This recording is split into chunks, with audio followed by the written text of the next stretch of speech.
Shalom Bapak Ibu yang terkasih dalam Tuhan. Kali ini di 264 kita akan bicara tentang serial tanda ya. Itu apa pengalaman yang saya alami dan saya tarik itu dalam firman supaya menjadi berkat bagi kita. Yaitu apa? Pegang teguh firman di akhir zaman ini. Ini sangat penting sekali. Beberapa waktu yang lalu ketika ini menjadi inspirasi saya adalah ketika kami mengadakan rapat koordinasi bersama dengan DKPP ya, jadi Dinas Ketahanan Pangan dan Pertanian dari Pemkot Surabaya dengan Ibu Kepala Dinas. Nah, ketika itu kita banyak bicara dengan maksud daripada Bumi Bakti Foundation untuk apa? Untuk terlibat di dalam penanaman pohon atau apapun ternyata ya, karena memang kita melihat situasi bahwa saat ini kekeringan itu terjadi luar biasa dan butuh penanganan yang baik.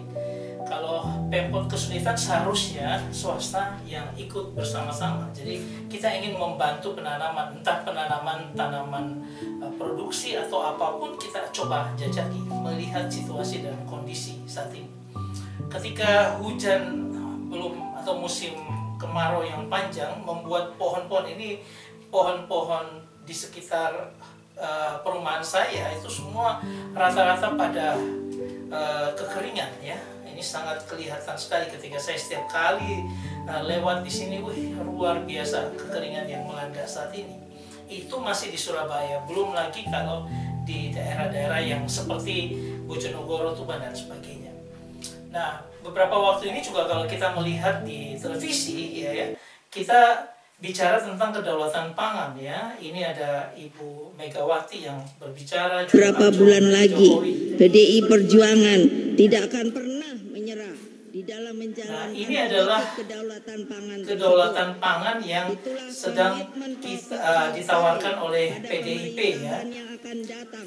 Bahwa kita sadar bahwa dunia ini begitu berbahaya ke depan adalah pada saat di Asia kita maupun di Eropa sendiri kekurangan pangan itu betul-betul nyata dan terjadi.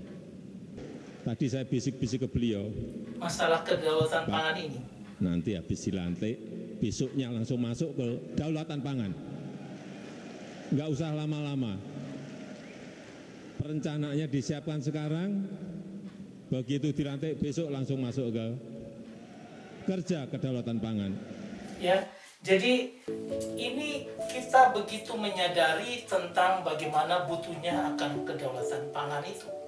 Ya, bahwa nanti ke depan akan banyak negara-negara yang mengalami akan situasi kesulitan akan pangan. Kita Indonesia sudah siap. Nah, saya kemudian merefleksikan itu dengan kondisi tantangan di akhir zaman ini. Saudara, kalau kita baca di dalam Matius pasal 24 ya, itu bicara banyak tentang bagaimana akhir zaman itu. Nah, salah satu perikopnya adalah ketika pasal 24 ayat 9 sampai 13 yang akan kita lihat. Nah, dikatakan pada waktu itu, yaitu zaman akhir, kamu akan diserahkan supaya disiksa, dan kamu akan dibunuh dan akan dibenci semua bangsa oleh karena namaku. Artinya akan ada kesulitan-kesulitan hidup. Bagaimana kita harus bergumul dengan persekusi dan sebagainya, makin hari makin meningkat. Ayat 10. Dan banyak orang akan murtad dan mereka akan saling menyerahkan dan saling membenci.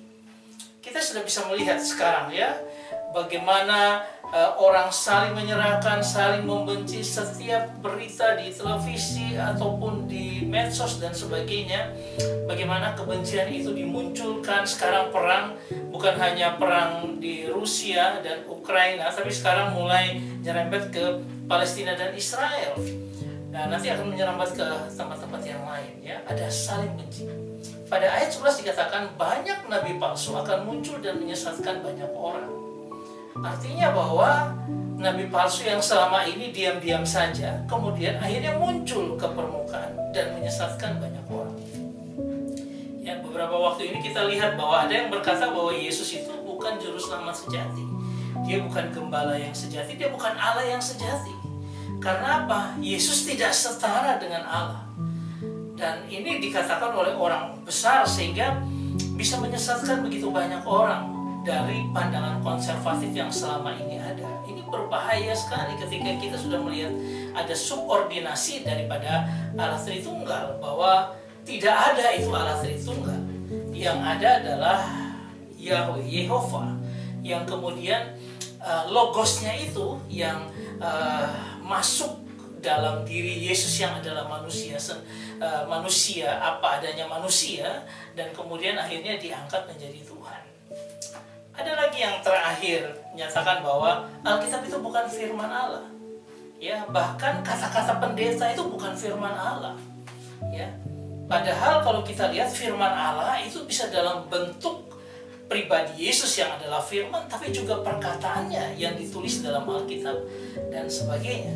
Ya, banyak sekali, dan itu merupakan batas-batas yang sangat tipis. Bukan seperti dulu kita bicara dengan Mormon, kita bicara dengan saksi Yehova yang jelas-jelas batasnya. Ini sangat tipis dan itu ada di antara kita.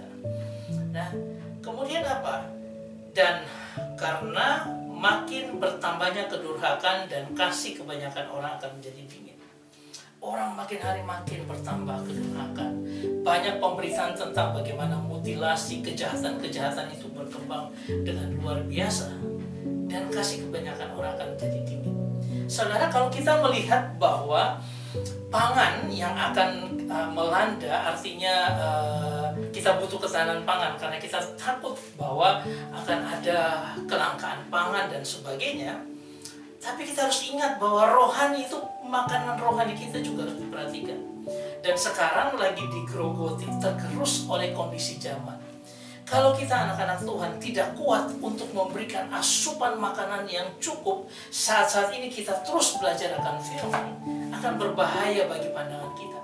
Kita sedang dilanda oleh krisis pangan rohani. Kalau kita tidak berhati-hati dalam kehidupan kita. Saudara yang terkasih, saya mau katakan bahwa ini adalah bahaya-bahaya yang luar biasa.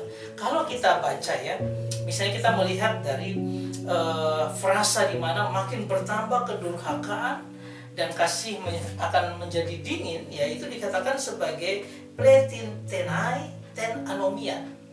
Terus disambung dengan psigesetai hi agape, ya.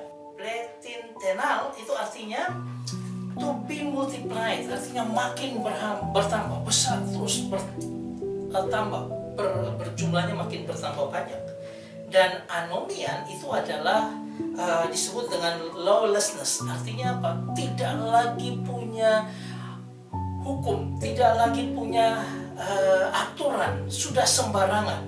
Nah, itu yang disebut dengan bertambahnya kedurhakaan, ya. Nah, kalau kita melihat dari kata psike setai he agape, artinya kasih akan menjadi dingin, kasih kebanyakan orang itu akan menjadi dingin, itu artinya dari kata psuko, ya, arti kata dasar dari kata dasar psuko yang artinya apa? Menghirup kesejukan dengan meniup menjadi dingin.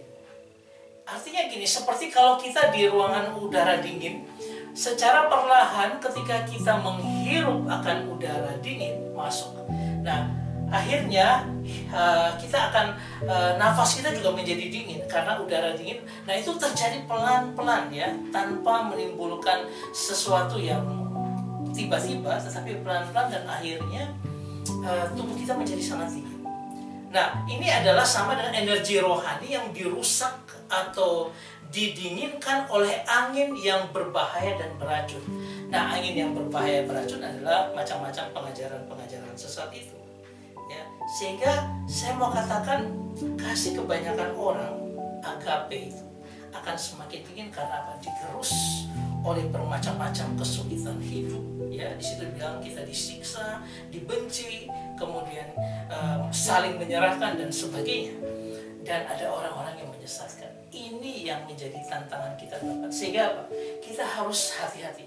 Kita harus betul-betul membangun diri kita dengan luar biasa. Supaya apa? Supaya ketika itu terjadi pun kita sudah siap menghadapi semuanya itu. Nah, coba kita lihat kalau ini dikatakan dengan kata yang tadi dikatakan makin bertambah, itu adalah verb aorist infinitive pasif. Artinya apa? Masalah bertambah itu secara pasif itu akan secara otomatis akan terus terjadi, ya. Dan memang itu harus terjadi. Jadi bertambahnya kedurhakaan itu akan otomatis akan terjadi. Demikian juga kalau kita lihat dari kata yang disebut dengan psuko itu, artinya bagaimana kasih itu akan semakin menjadi dingin. Kebanyakan orang itu kasihnya akan menjadi dingin. Itu artinya apa? Itu akan diproses future indikatif pasif. Artinya ke depan mengindikasikan bahwa secara pasif akan terjadi terus pelan demi pelan. Kita tidak bikin apa-apa, itu akan terjadi bahwa kasih kebanyakan orang akan. Itu bahayanya dunia yang akan datang. Dan saya sangat memperhatikan hal ini dan menyatakan bahwa kita harus benar-benar hati-hati dengan hal seperti ini. Coba kita lihat ayat yang selanjutnya, ayat 13 ya, dikatakan, tetapi orang yang bertahan sampai pada kesudahan akan selamat, ya. Kalau dikatakan dalam bahasa Yunani dikatakan ho dehipom menas eistelos hautos sote setai, ya. Jadi kalau dikatakan tentang endures, tetapi orang yang bertahan, yang having endures, ya, ini dari kata hupemeno, ya. Hupemeno artinya apa? Tetap berada di bawah beban atau bertahan. Bagi orang percaya ini terjadi secara unik karena kuasa Allah. Artinya apa? Tuhan sengaja memberikan beban terus supaya kita terus bertahan. Jadi ada yang hati di bawah Tuhan untuk terus belajar akan firman Tuhan, terus bergumul dalam kehidupan kita, mengalami semua proses itu, supaya kita semakin hari semakin bertahan. Itu yang disebut dengan kata hupemeno, ya, yang dikatakan Tuhan memberikan kita beban untuk supaya apa? Kita terus bertahan. Nah, sehingga apa? Sampai pada kesudahan, ya, dikatakan eistelos, telos, sempurna, selesai, ya. Kalau kita lihat secara gramatikal, ini disebut dengan aorist participle aktif, yang artinya secara aktif kita harus hupemeno, artinya apa? Kita secara aktif untuk berpartisipasi, kita terus bertahan di dalam pergumulan itu, ya, di dalam hupemeno itu. Nah, kemudian kalau kita bicara tentang kata selamat, akan selamat, ya, zozo itu artinya diselamatkan dari kehancuran dan dibawa ke dalam keselamatan ilahi. Artinya kita memang benar-benar diselamatkan.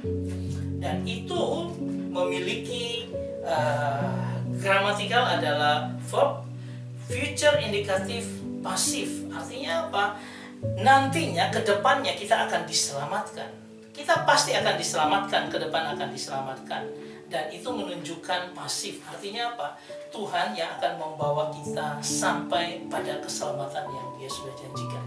Jadi semua ini mau menyatakan kepada kita, hati-hati dengan hidupmu, bawa hidupmu terus untuk berada dalam Tuhan dan terus diberi makan yang kuat, supaya ketika kejadian-kejadian yang kita tidak harapkan terjadi, badai, ya, di mana firman Tuhan sudah kita cari sulit, di mana kesulitan hidup kita disiksa, kita mengalami pergumulan dan sebagainya, ada ketahanan, ada hupemeno yang kita sudah bangun secara aktif saat ini, yang akan membuat kita bertahan sampai kesudahan dan kita diselamatkan oleh Tuhan.